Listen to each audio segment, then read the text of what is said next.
E aí, pessoal? Boas-vindas!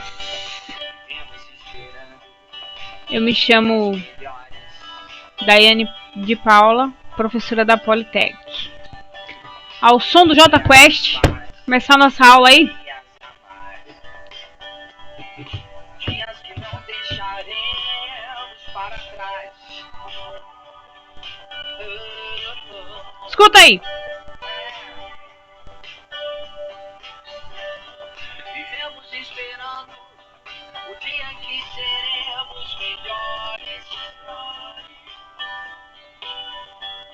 Melhores no amor.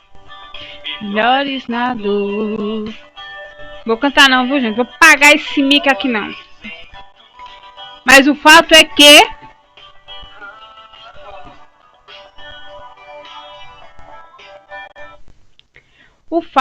é que vivemos esperando dias melhores, né? E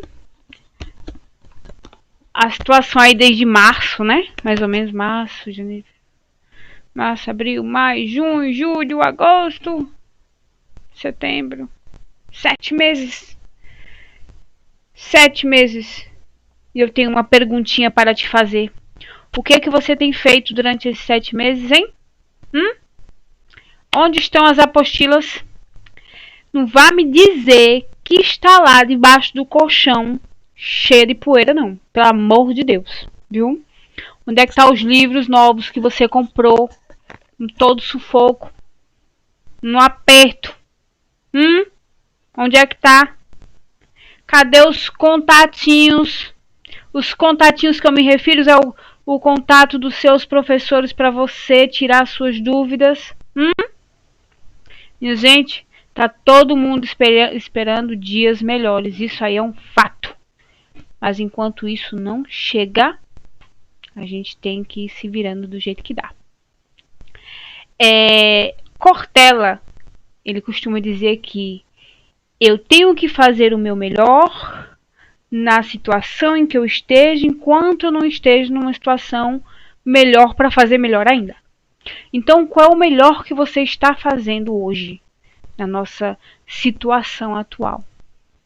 Veja que, antigamente eu tinha uma ideia, ainda tenho, que tudo tem dois lados. Tudo tem um lado bom e tudo tem um lado ruim.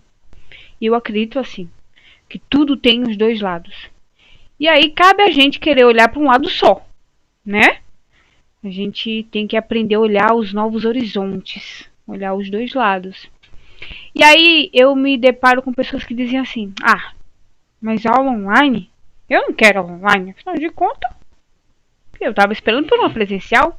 Bom, eu também estava esperando dar aula presencial. Eu gosto de estar com os alunos, gosto de conversar, de trocar experiências, de trocar ideias, de olhar olho no olho, mas tá aqui eu olhando para uma tela e esperando que muitos alunos assistam e tirem proveito. Então a gente tem que aprender a se adaptar, tá? Meu conselho para começarmos a aula de hoje é: aprenda a se adaptar. O mundo está em evolução constante. E se você não aprender a se adaptar, você vai ficar lá atrás. Tá? E infelizmente, deixe-me lhe dizer uma coisa. Lá atrás não tem muita coisa para você não. Então, aprenda a fazer como o camaleão, né? Se adaptar-se às novas situações, tá?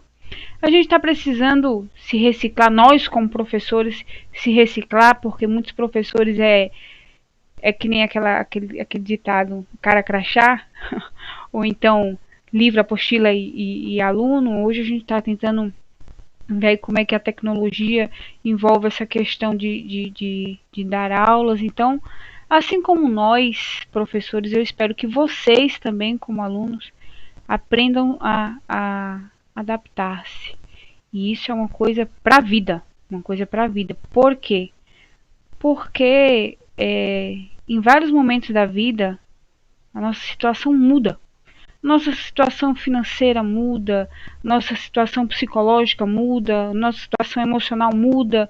Às vezes a gente achava que ia construir uma coisa de um jeito e agora vai ter que construir de outro. E essa malemolência, como diria a música, de você saber se adaptar-se é que vai fazer você chegar longe, tá? Eu, por exemplo, eu gosto de, quando eu estou estudando inglês, quando eu estou estudando piano, eu gosto da aula presencial. Mas eu também gosto de riscar, eu preciso de apostila para riscar, eu preciso de livro para riscar, eu preciso de um tempo para entender sozinha todas as informações que eu captei, e aí vou começando a aprender. Ah, tá, mas não tem aula presencial. Beleza, no YouTube tem várias aulas, vou lá estudar e tal. Eita, e agora como é que eu vou tirar as dúvidas? Procuro professor, aliás, na Politec, o que não falta é professor com WhatsApp aberto para todo mundo, tá? Só no horário comercial, pelo menos isso, mas de resto a gente tá aí à disposição, tá? Então, meus amores, tia tá morrendo de saudade desse aconchego de vocês, dessa trocação de ideia, de saber como é que vocês estão vendo a matéria, vendo o rostinho de vocês, como é que vocês estão levando a matéria, as dúvidas de vocês, que às vezes vocês nem falam, mas no olhar de vocês a gente sabe que você está com dúvida, a gente já tira ali. Então, infelizmente não está sendo assim. Mas a gente continua aberto aí às novas tendências, né? As novas tecnologias. Todo mundo que é ou já foi meu aluno tem meu WhatsApp. Eu estou sempre online, porque tudo que eu faço na vida agora é online. Então, quando eu não estou online é porque eu estou realmente com a minha filha ou em algum outro projeto, mas mesmo assim eu respondo mais cedo ou mais tarde, tá certo?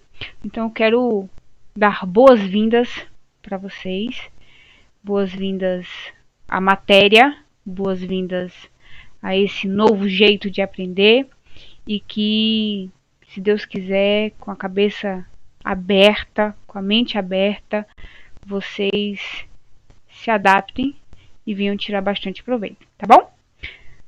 Voltando para, esquecendo um pouquinho de JQuest, esperamos sim dias melhores, mas também não estamos em dias tão ruins assim, tá bom? É bom pra gente aprender coisas novas, de formas diferentes.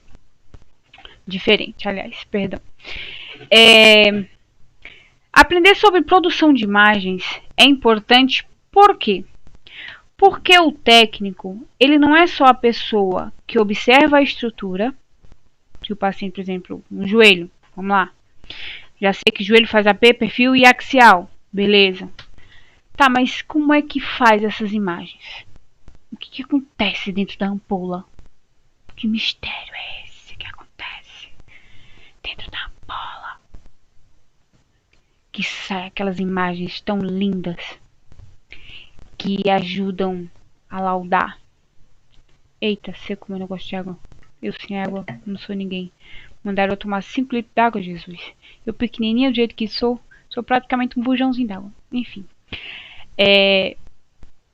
Então, veja só. Você precisa saber como é que ela funciona. Professor, por que eu preciso saber como é que ela funciona? Não sou físico. Bom, o negócio é o seguinte. De repente você está fazendo ali um exame e a ampola começou a fazer um barulho estranho que você não havia escutado antes. Sai correndo você e o paciente. Isso é uma história verídica, viu, minha gente?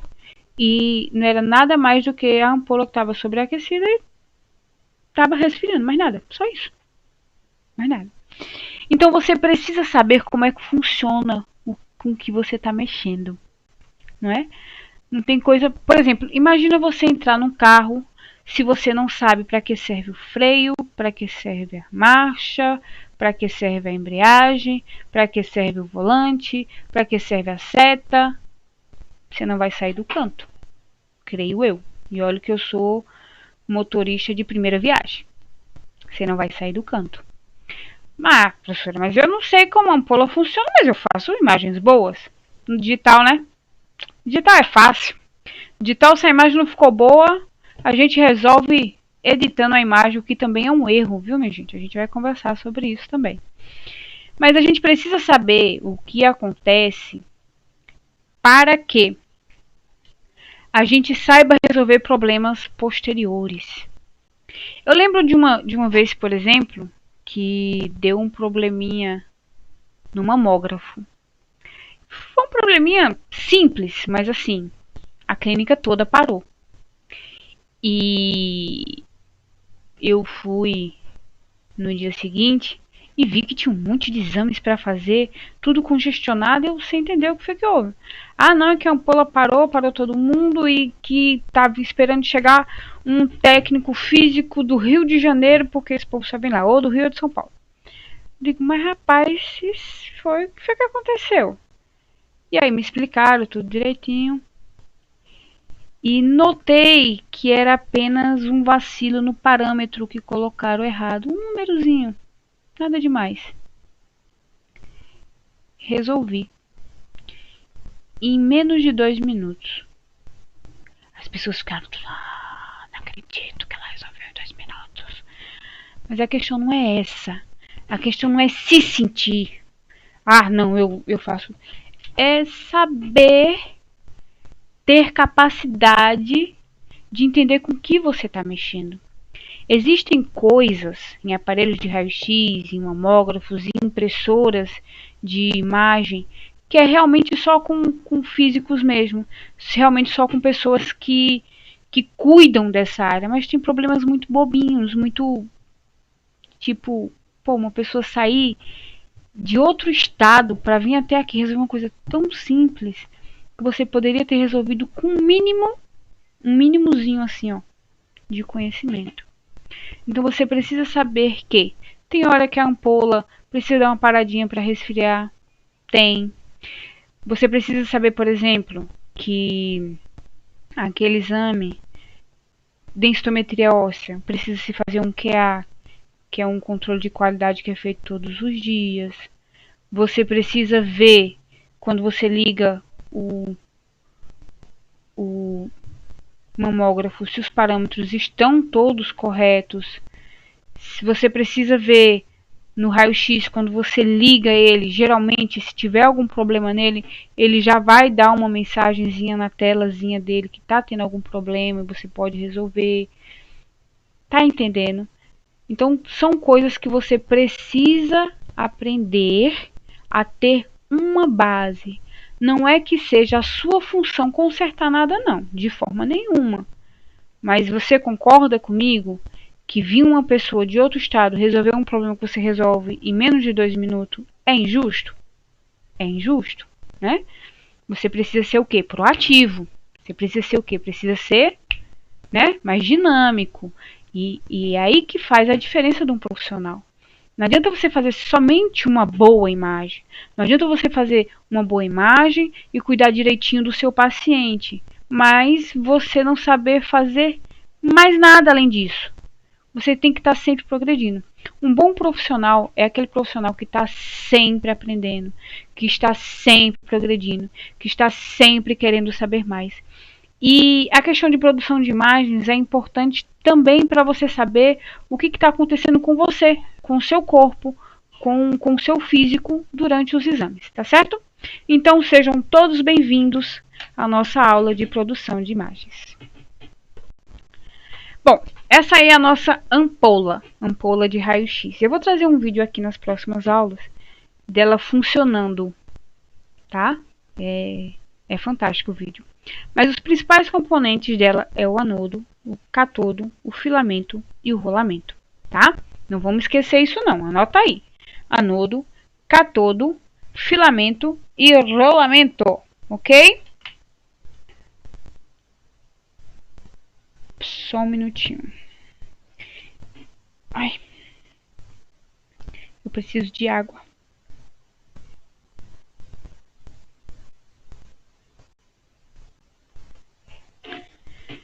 Bom, vamos lá? Perdão aqui pela pausa. Eu achei que fosse alguma coisa da escola. Bom, na verdade é, mas não vem ao caso. Bom, o catodo e o anodo. O catodo ele é responsável pela liberação dos elétrons, que irão se chocar com o anode, produzindo calor e liberando o raio-x. Tá? A ampola, ela é toda isoladinha aqui, ó, com esse vidro pirex, que ele aguenta calor. E o anodo é uma placa metálica de tungstênio ou molibdênio. Veja só, tungstênio, raio-x, molibdênio, mamografia, odontologia. Por quê? Porque não precisa de tanta carga assim. Aí então o molibdênio já resolve. O tungstênio já é mais para raio-x, tomografia. Bom, voltando, o anodo é uma placa metálica de tungstênio ou molibdênio capaz de suportar altas temperaturas resultantes dos choques dos elétrons oriundos do cátodo. Beleza? Tudo certinho até aí? Tá certo. Deixa eu tirar meu rostinho daqui para vocês verem melhor. Acho que é melhor botar aqui em cima. Pronto. Ó, esse anodo aqui, que ele pode ser tanto fixo como giratório. Quem já teve aula com o nosso querido professor Boyce ou o professor Wagner, eles já devem ter explicado essa questão, mas eu vou explicar mais na frente, tá bom? Então aqui o cátodo e o anodo da ampola, beleza? Ele aqui vai liberar os elétrons, vai se chocar aqui, ó. E por ele ser giratório, ele vai dispersar um pouquinho mais essa temperatura, ok?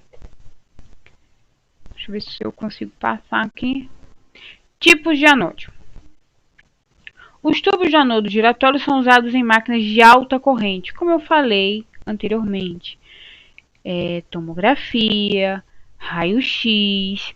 Por quê? Porque ele permite altas correntes, porque a área de impacto dos elétrons ficam aumentadas.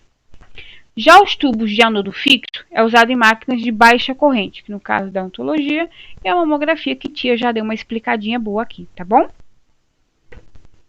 Filamento e rolamento. Veja só. Existe o filamento helicoidais. Oh, minha gente, olha, vocês me perdoem, mas quando tia dá essas travadas aqui na língua, é porque eu sou meia gaga, entendeu? Tem palavras aí que é um trava-língua pra mim. Mesmo usando com muita frequência, mas só Deus sabe como eu tô estudando inglês. Coitado dos meus professores. Então, filamento e rolamento. Os tubos apresentam dois filamentos helicoidais de tungstênio de comprimentos diferentes e características elétricas distintas. O maior está relacionado ao foco grosso, que é a imagem rápida com menos detalhe, e o menor com foco fino, imagem mais lenta com maior detalhe. Observem aqui, ó. Filamento menorzinho, filamento maiorzinho. O que acontece aqui, gente? Acontece que aqui, quando o MA, que eu vou mostrar a mesa de comando daqui a pouquinho, eu uso o MA de 150 abaixo, eu estou usando foco fino, então eu estou usando esse filamento aqui. E aí esse filamento aqui, ele vai me dar o que? Mais detalhe, tá bom? Esse filamento aqui, ó, o filamento mais grosso, ele é acima de 200 MA, tá? Eu usando esse acima de 200 MA, até 300, vai até 600 aí. Aí eu estou usando um foco grosso, que significa que eu estou usando menos detalhe, tá bom? Vamos ver mais na frente. Esse aqui é um foco grosso, foi usado de forma incorreta.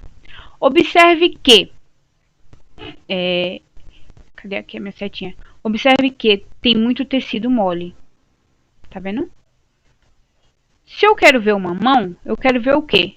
Aqui, ó, uma falangezinha com probleminha aqui e tal, outra aqui também. Ixi. Bom, se eu quero uma mão, eu quero ver o quê? Osso. Quando eu falo em osso, eu preciso ver detalhadamente os ossos, tá?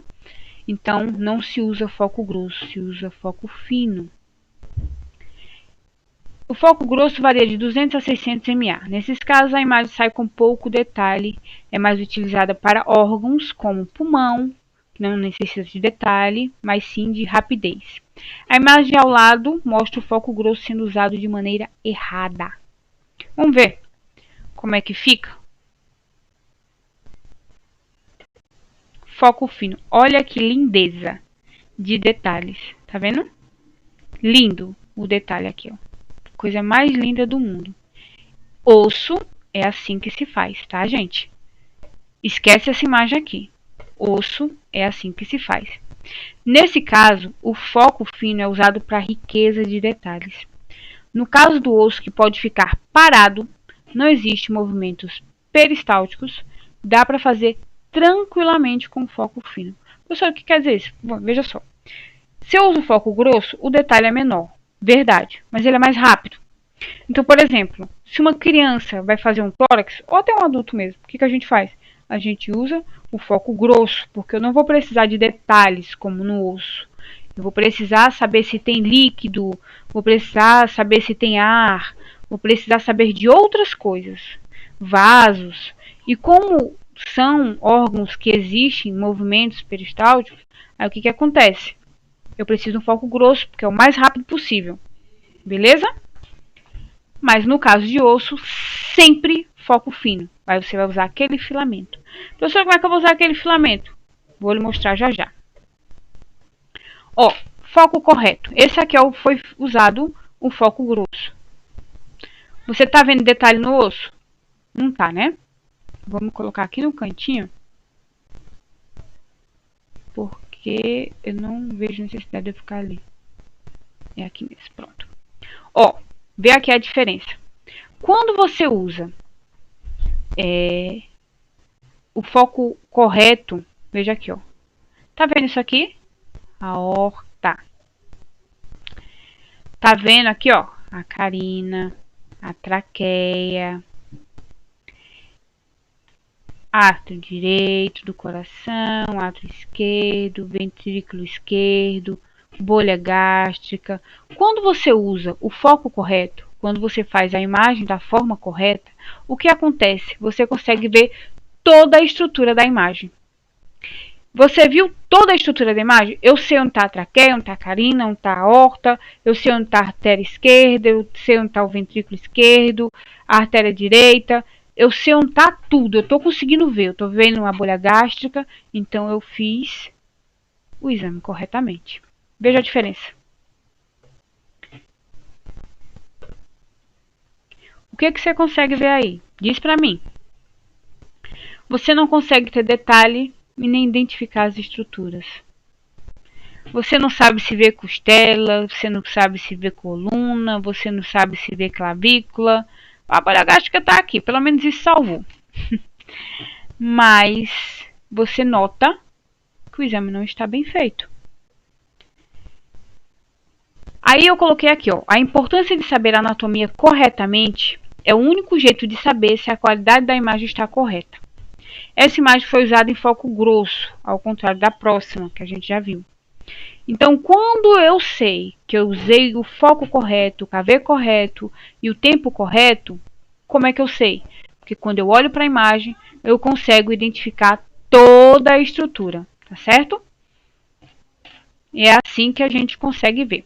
Parâmetros radiológicos. Na mesa de comando, temos as variações onde podemos determinar o KV, quilovoltagem, o MA, miliamperagem, e o MAS, miliamperagem por segundo. Então aqui, ó o MA aqui, ó, tá vendo? Essa máquina aqui vai até 500, mas tem máquina que vai até 600. Então aqui eu posso escolher. Aqui ela tá no foco grosso. Foco fino seria de 150 abaixo, tá? E aqui você vai escolher o tempo, o KV, quilovoltagem e o MA, tá? E é aqui que a gente vai aprender nas aulas seguintes. Vamos aprender nas aulas seguintes como é que a gente usa esses parâmetros, tá? O que de fato é o KV? O que de fato é o MA? Que a gente já aprendeu que o MA é o foco. Qual é o tipo de filamento que você vai usar? E o que de fato é o MAS? E como isso interfere na imagem, tá? Porque na imagem vem a questão da densidade, do contraste, e tudo isso está envolvido no parâmetro radiológico, tá certo? E essa mesa aqui de radiologia tem de várias formas. Essa aqui é bem antiga, tá? Mas a gente tem a digital. Eu disse que a gente conversaria um pouquinho sobre a digital e vamos falar um pouquinho sim sobre ela. Veja só, minha gente. Vou falar bem rapidinho sobre a questão do digital para o nosso querido analógico. Deixa eu só anotar aqui para não esquecer. Veja só, eu poderia ter feito essa mãozinha aí do jeito que tá. E no digital, eu editar a imagem e ficar assim, perfeitinha. Claro que aqui é um punho e lá é uma mão. Mas vocês estão entendendo que eu poderia modificar a qualidade da imagem. Só que tem um porém. Eu uso, digamos aí, 50 kV nessa imagem aqui. Eu acho que não vai tudo isso, mas vamos fazer aí só um parâmetro radiológico. Vou fazer um parâmetro mais realista. Pronto. Digamos que eu use 20 kV. Tá certo. 5 MAS. Tá certo. E como é foco, deveria ser um foco fino, mas aí eu usei um foco grosso, eu vou colocar aí 150 de MA, que é um foco altíssimo para isso aí. Tá, aí eu percebi que a imagem não ficou boa. O que eu faço? Eu ajusto lá, eu vou editar a imagem para não precisar repetir. Tá ótimo, tá ok. Melhor do que repetir é editar a imagem. Vamos editar. Então aí a imagem ficou show de bola, tá aí desse jeito, linda e maravilhosa. O que acontece? Acontece que o meu paciente que levou 20 de kV e em 5 segundos de MAS, num foco praticamente grosso para uma mão, ele poderia ter recebido metade dessa radiação. Ou seja, você... Não é que por conta de um raio-x de mão desse, o paciente vai ter câncer ou alguma coisa do tipo. Não é isso. Mas o que eu estou explicando é que você poderia ter minimizado a radiação do seu paciente e não minimizou confiando na edição da imagem. Não minimizou porque não tinha conhecimento suficiente dos parâmetros radiológicos da sua máquina, do seu aparelho. Que, aliás, parâmetros radiológicos pode mudar de aparelho para aparelho. Tem aparelho em determinado lugar que funciona bem com 200 MA, com 150 MA, mas já tem aparelho que só funciona a partir de 300. Às vezes são aparelhos muito antigos que já não estão dando muita coisa, aí realmente precisa dar uma aumentada. Então você precisa conhecer não só dos parâmetros radiológicos, mas também do seu aparelho, o aparelho que você trabalha todos os dias, tá certo?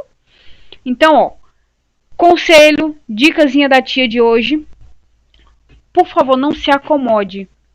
Se você trabalha no digital, não se acomode. Aprenda os parâmetros radiológicos, porque você não vai fazer com que o seu paciente receba radiação desnecessária, tá?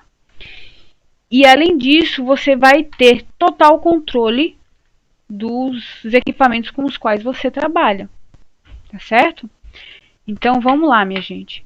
Não vamos nos acomodar porque o nosso aparelho é digital, porque mesmo a gente fazendo uma imagem meia boca, a gente pode deixar ela show no digital. A gente vai fazer... O certo seria você fazer uma imagem show e não precisar editar nada. Na edição só precisar colocar o nome do paciente. Aí sim eu digo que você está preparado, tá? Até lá, vamos estudar, vamos que vamos. Tia tá aqui para o que vocês precisarem, tá certo? Manda sugestões, manda dúvidas, perguntas e vamos que vamos.